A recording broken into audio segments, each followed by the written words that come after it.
for all peoples. Referendum 2020 is the campaign launched by Sikhs for Justice to hold a global unofficial referendum among the world's Sikh community on the issue of Sikhs' rights of self-determination and creation of independent state Khalistan in the Punjab region currently governed by India. Today they are going to talk about a new wave of attacks on freedom of opinion and criminalizing this in India. We have a tradition here in the Swiss Press Club. It's to sign our book. I will give to Mr. Singh Panan.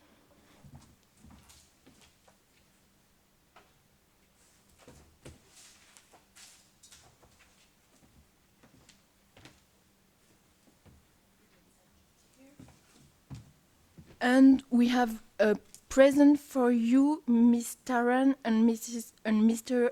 Panon. For you. Thank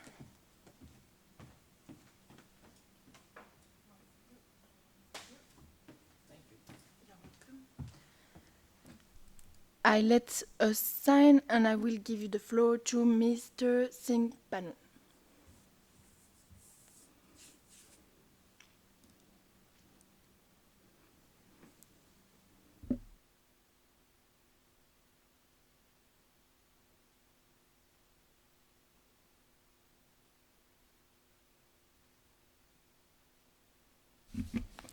Good afternoon, and thank you very much for everyone for coming over here, and thank you to Geneva Press Club and its members who have given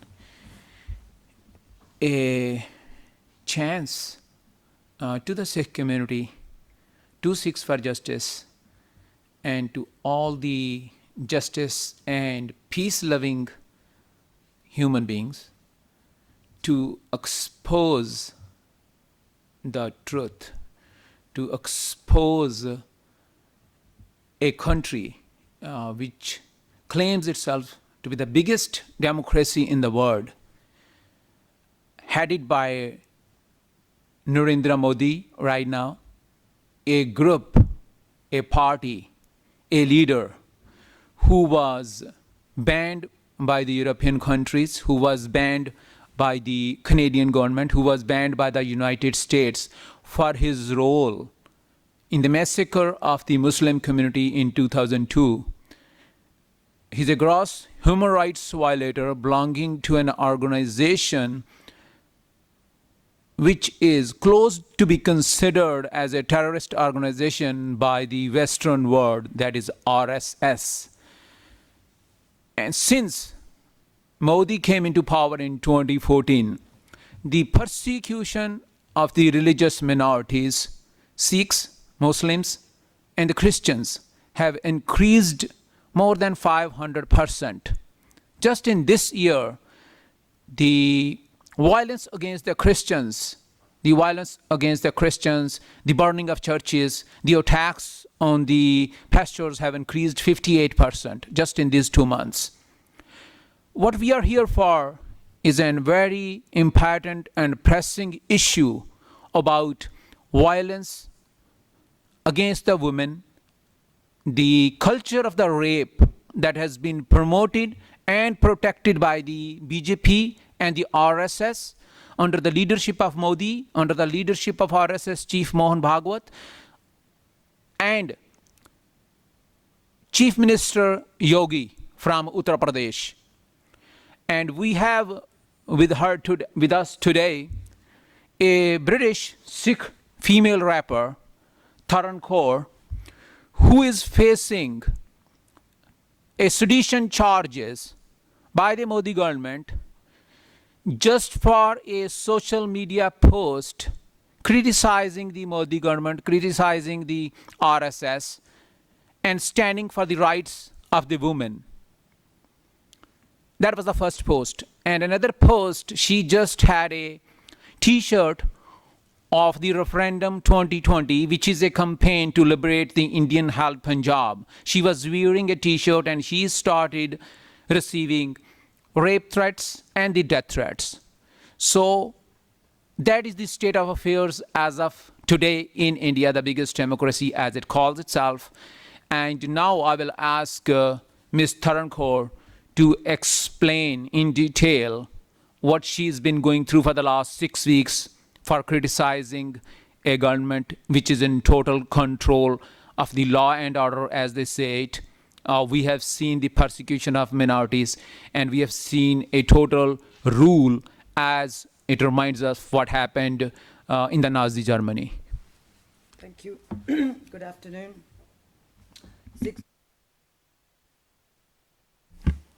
Good afternoon. 6 weeks ago, I criticized the RSS, the government of India, and Aditya Modi. Really started with me getting news and a lot of videos, one of them being a 9-month-old girl raped by 6 men.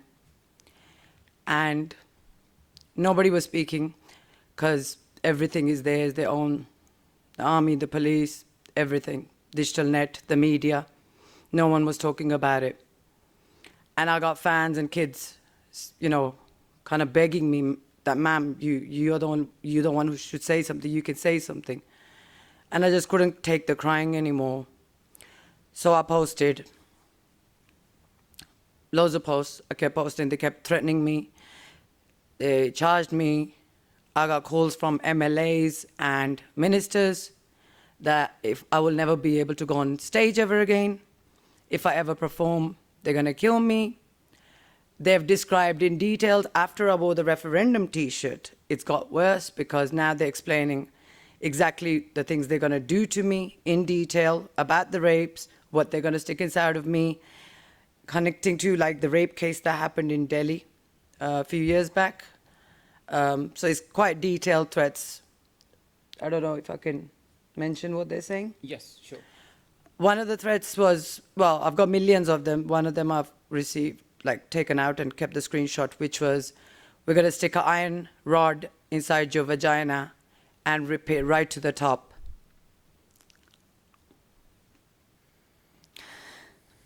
We should have killed your mom. You should have died in 84.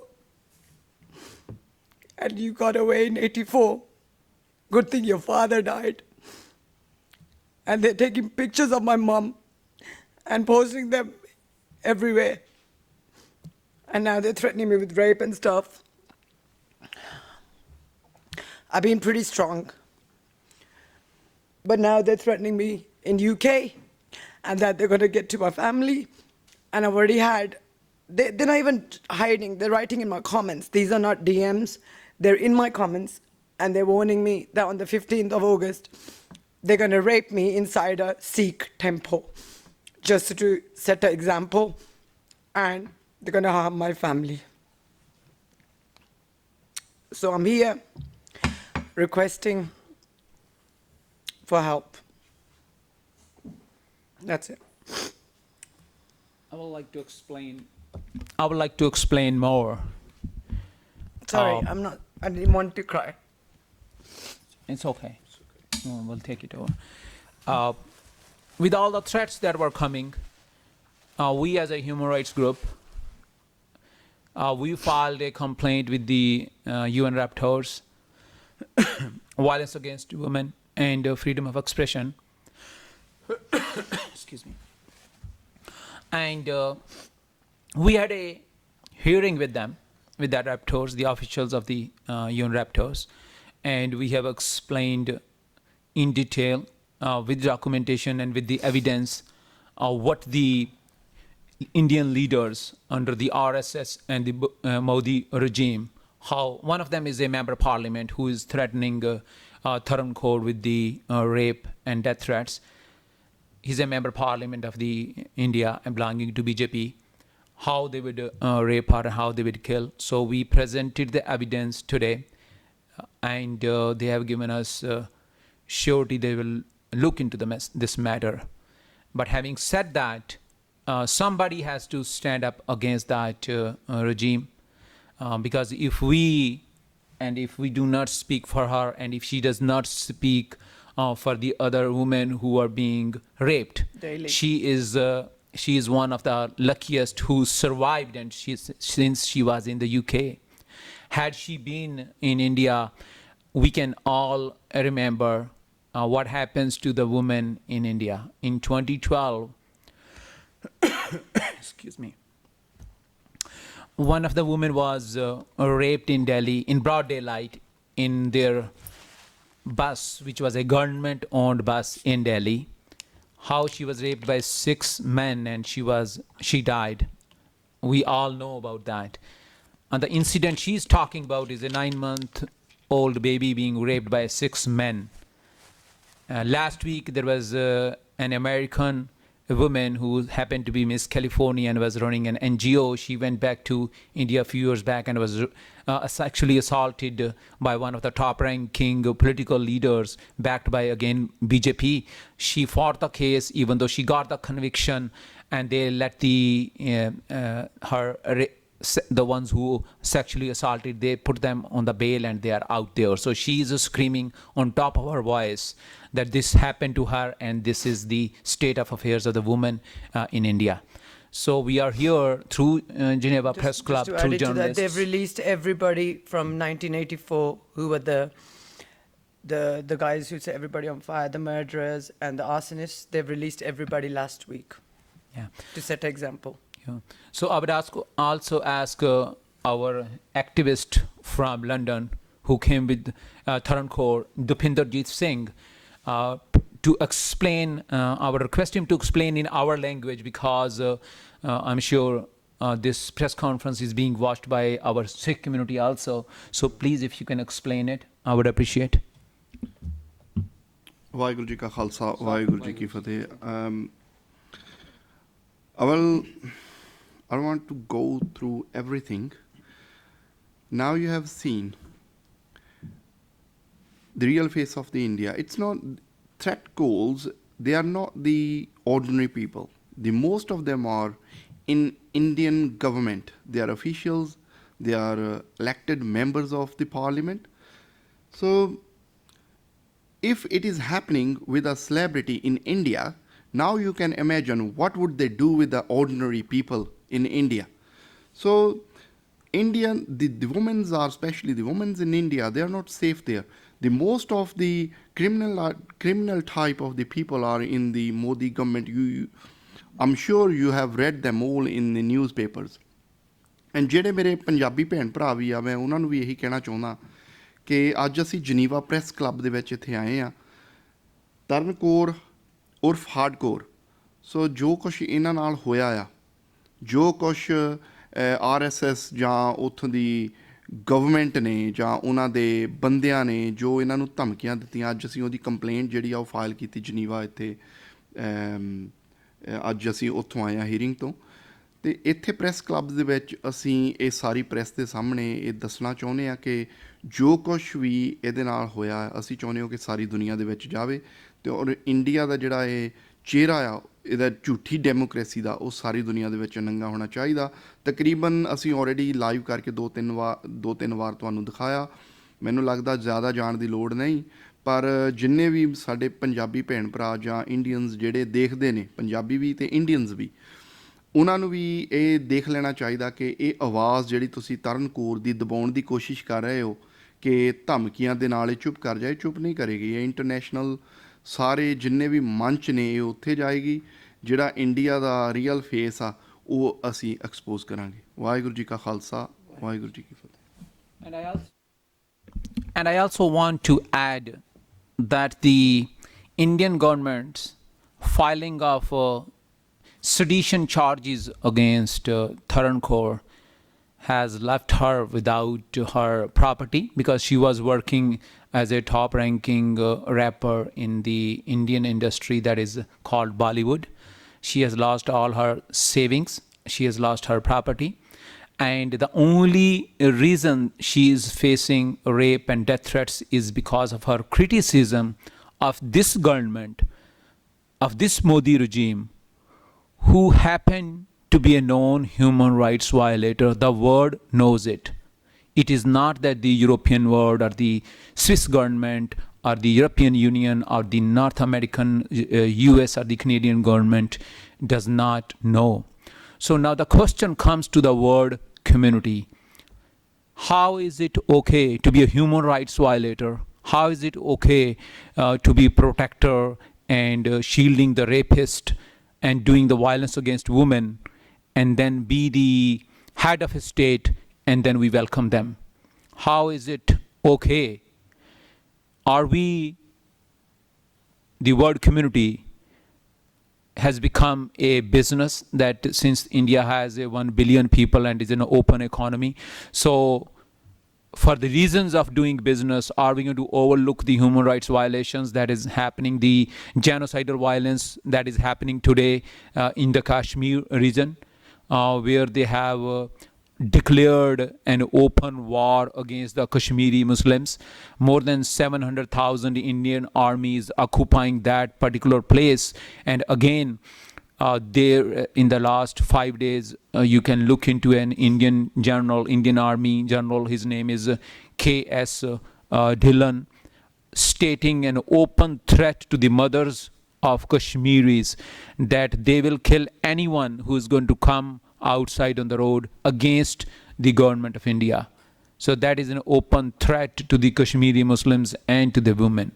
So we really ask the international community, the journalists, to take a stance, take an honest, factual-based stance, and stand with the women and stand with the persecuted religious minority of India.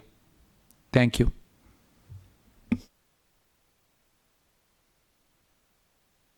You continue your testimony, please. I don't know what else to say. Just discuss like what threats you are getting, that's all. There's millions of them. There's millions of threats. You will never make Khalistan. Sikh, bitch. You're a slut, drug addict, prostitute, Randi. How many curses am I going to go into? It's a daily thing. It's millions of them. Millions of them. I think it's just been okay for men in India to think that it's okay to rape women. They're making a cool culture out of it.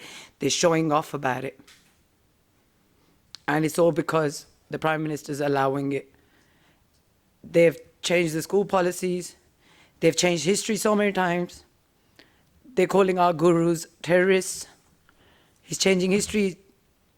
Anti-Muslim Gujarat riots is now called Gujarat riots. They're making the kids of the future into robots. They're going to watch all the kids' social media. They're going to control all the children's social media, all the students, to keep an eye on their political opinions. They're killing little boys, little babies. They're killing loads of Muslims. They're raping women daily. Everyone knows it. No one's talking. And that's what happens when you speak. And so, freedom of speech. I'm a rapper. I hope you know that the basis of hip-hop is to stand up and speak. Hip-hop was created for that reason in the first place. So I'm being real to my art form. So where is Bollywood? Where's the music industry? Where's the support? I've gone out of my way to help kids in India. I've left career with the mainstream. Jimmy Iovine gave me an offer, and I left the offer to help you kids in India. I've sold my life insurance just to make albums with you guys because the labels don't support you. I've done so much for the girls in India. Are you all going to just stay quiet and put up with this? Because I'm not. And I won't be silenced. And I'm not going to stop. That's it. Thank you so much.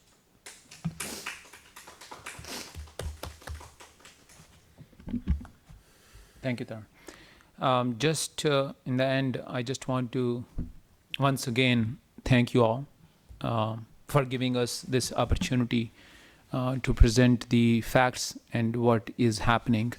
And I will distribute the copy of the complaint which has been filed with the UN raptors. And if there will be any questions, we'll be more than happy to answer one-to-one after this. Thank you very much all for coming.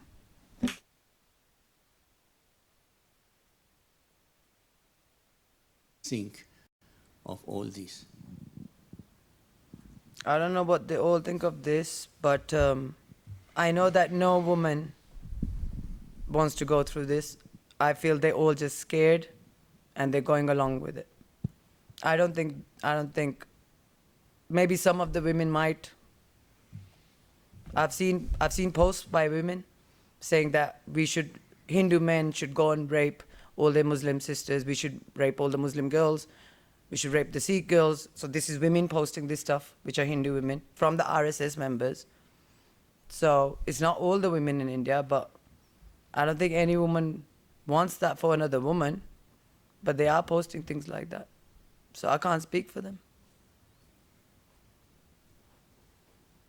This is the BJP MLA, one of the MLAs, she posted that, oh, my Hindu brothers, you need to go and rape Muslim women. Mayawati said it as well? No, her name was some Thakur. Pragya Thakur. Some Pragya Thakur, Thakur. yeah. She's a member of the parliament right now. She's also RSS member. Basically, women are scared. The women are scared, but it's the RSS. Switch it up. It's the RSS women that are threatening people. I don't think it's the Hindu women. I don't think I any think woman wants. the women in India, they scared because they seen the whole system. It's not the one person, it's not the two person. The majority in the parliament, because everybody knows the Modi regime, they are in a majority, and the BJP is coming. The parties, their mother is RSS.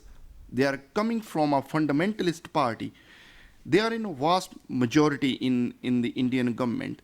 So the women know if they do anything, nothing's going to happen. If you speak, you die. And the other thing is, there's another example of the lady from California. Yes. They bailed that the guy who raped her. They just bailed him off. So now you can imagine how the woman can come forward. There are only 1 or 2% the women who can come forward and speak on the behalf of them. I like to add to that. The reason why this got to me, originally, Gauri Lankesh, she was a journalist, very big respected journalist. They shot her. She died in November. I read that news. I read that word Hindutva. Didn't go into it. And then later on, I find out all these rapes, everything is that Hindutva word. It's the same people that killed Gauri Lankesh. She was a journalist and she was about to expose the RSS and the BJP. Exactly what I've gone and done. She died. She was a respected journalist. Right outside her house, they shot her, bang, bang. So, Hemant Karkare died, she died. What chance have I got? What chance is it normal? At least I'm a celebrity and I'm known. What about a normal woman? She hasn't got any power over there.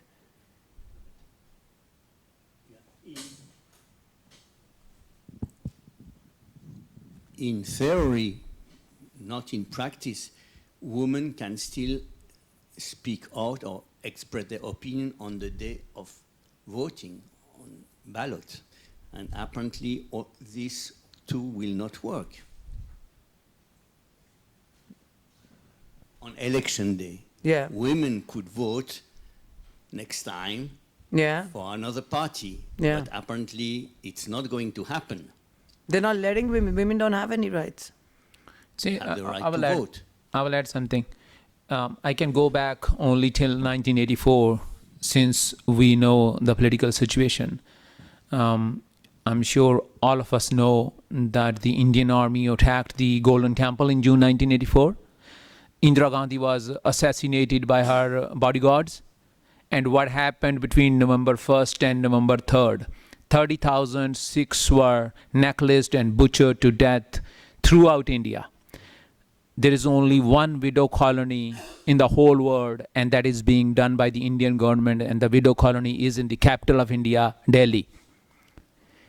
2 months later there are elections. Indian women and the Indians voted for that particular man who openly declared genocidal violence against the Sikh community, and that was Rajiv Gandhi.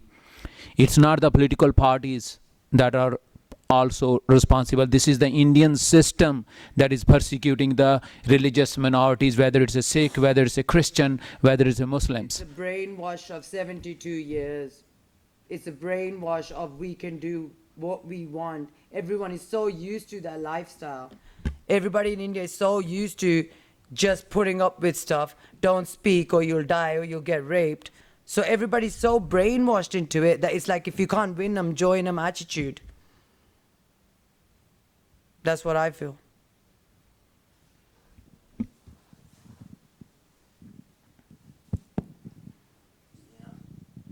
But I don't want to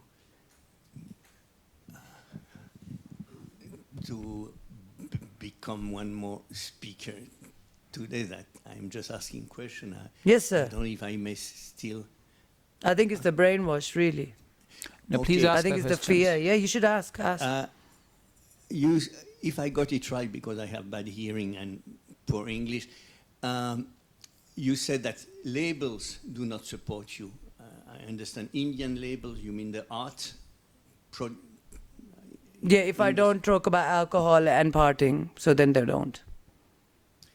But what can be the attitude of the international artists and musicians and rappers community? They can turn you into a symbol. It will probably not topple the power system in India. But still, it can be a start of something. Yeah, So but what- there's a lot of people who feel that. Before I came to India, women had no power. Now a lot of the kids feel that, yeah, it's the future generations that look at me as in some sort of support. So many girls used to say to me, please, ma'am, don't leave India. What are we going to do without you? And I was like, you got to learn to get up and fight for yourself. But everybody thinks that I'm going to be their savior. I can't do that. Everyone has to get up. Everyone has to make noise. But everyone is so scared. They're helpless inside the country. Don't forget, I can talk sitting outside of India. If I was in India, I'd be dead by now. So I think that's what it is. Everybody needs to speak for themselves. I'm speaking. This is giving maybe inspiration to future girls in the, that maybe we need to do something about this.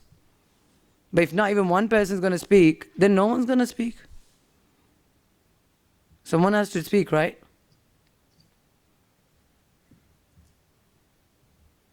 And I did just that.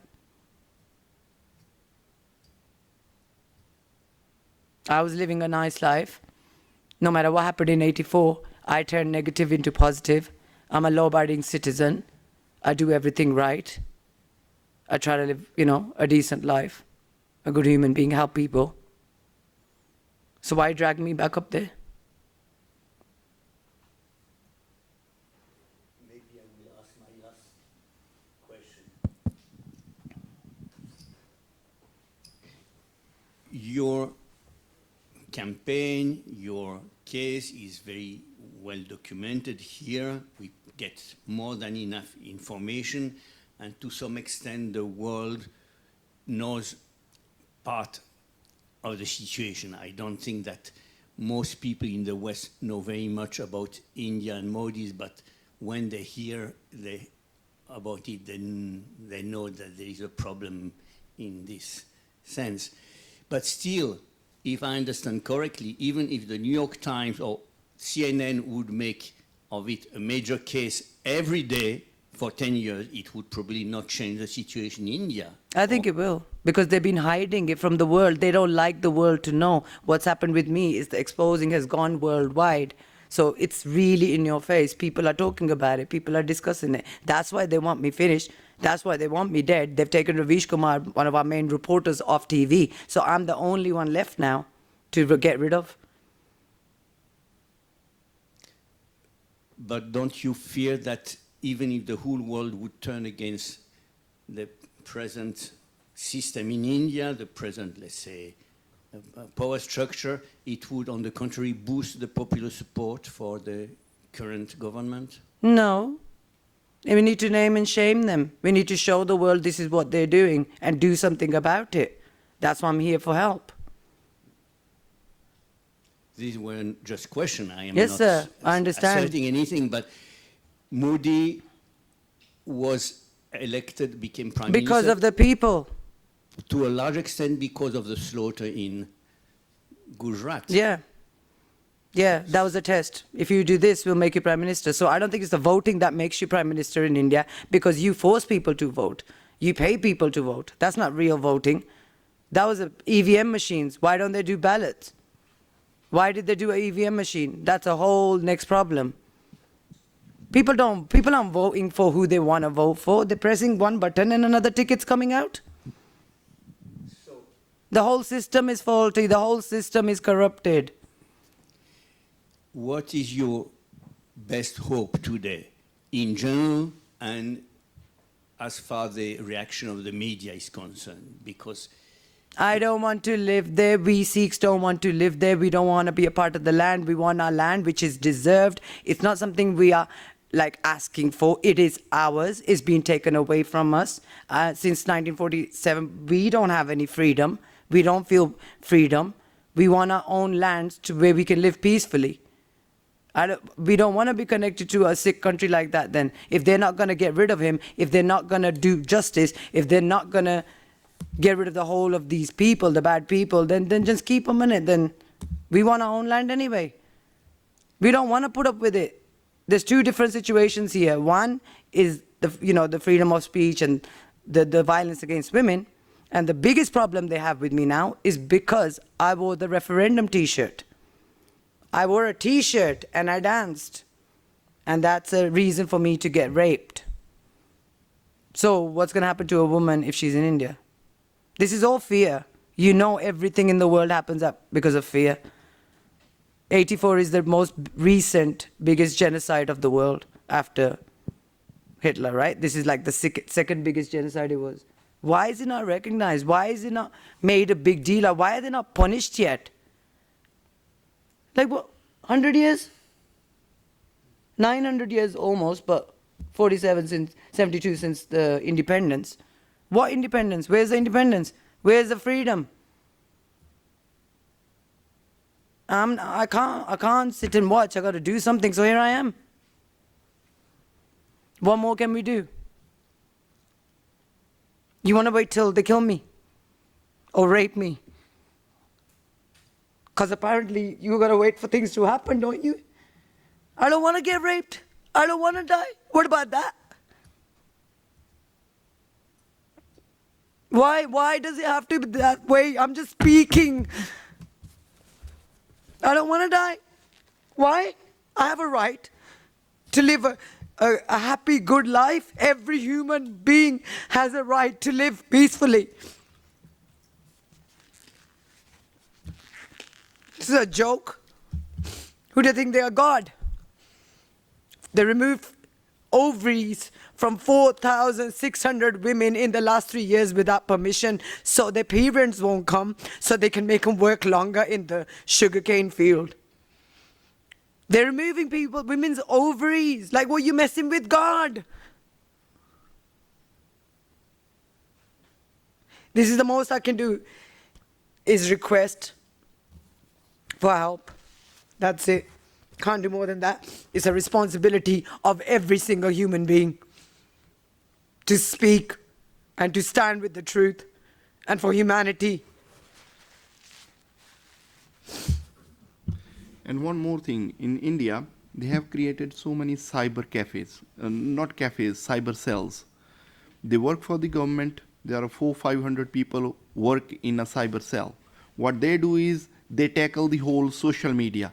The people who are speaking for freedom of speech, who are speaking on these kind of violence, they block them.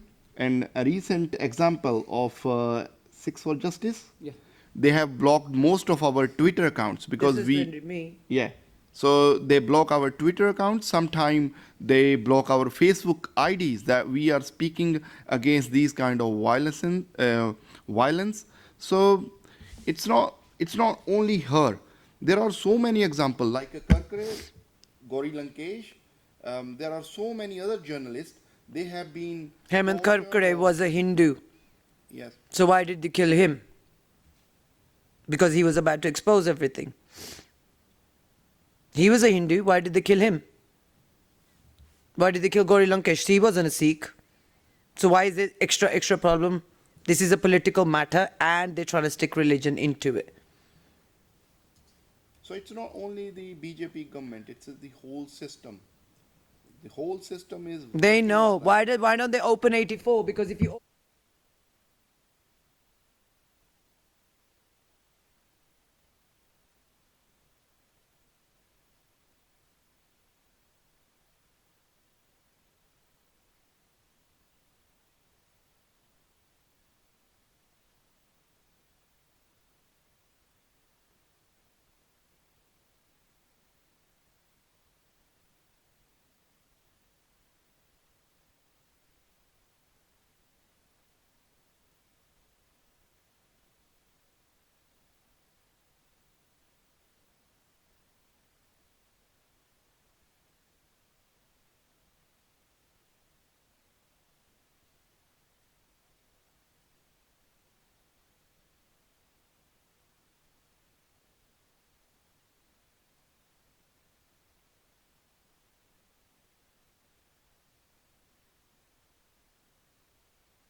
So this is not for, basically, we are not counting on China or their neighbors to criticize or to expose. We are counting on, that's why we are in Geneva Press Club.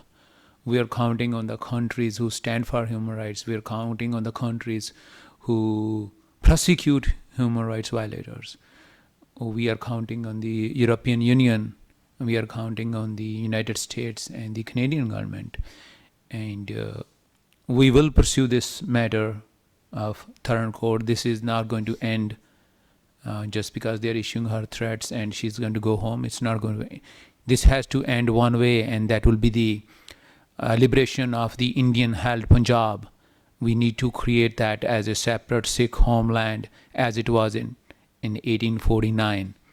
And the way we are doing it is we are asking for a referendum in November of 2020, where we will be asking the Sikhs around the world to vote whether they wanted to have an independent country or still wants to be in India. And the world community and the European Unions and all these countries have already, on the paper, they have agreed that Sikhs are being persecuted. There was a genocidal violence based on religion. There was a genocidal violence because of their political opinion. They are given refugee status. United Nations knows it. That's why we are going to start knocking the doors of each and every country. We are not counting on China. The individuals who are human rights violators, they don't see human rights violations being done at other places. They think it's okay. For them, it's a culture. For them, it's become a part of the system. But the Sikh community who stood with the allied forces, who stood for the liberation of all these European countries which you see today. There are like 100,000 graves we have of the Sikh community in France. 200,000 Sikhs gave up their lives in the First and the Second World War. And we are not going, and we are ready to give up our lives democratically, peacefully, as per the UN laws. We're going to follow and make sure that we are a free country and we are free from that Indian so-called democracy. We will stand with our women. We will stand with our sisters. Thank you.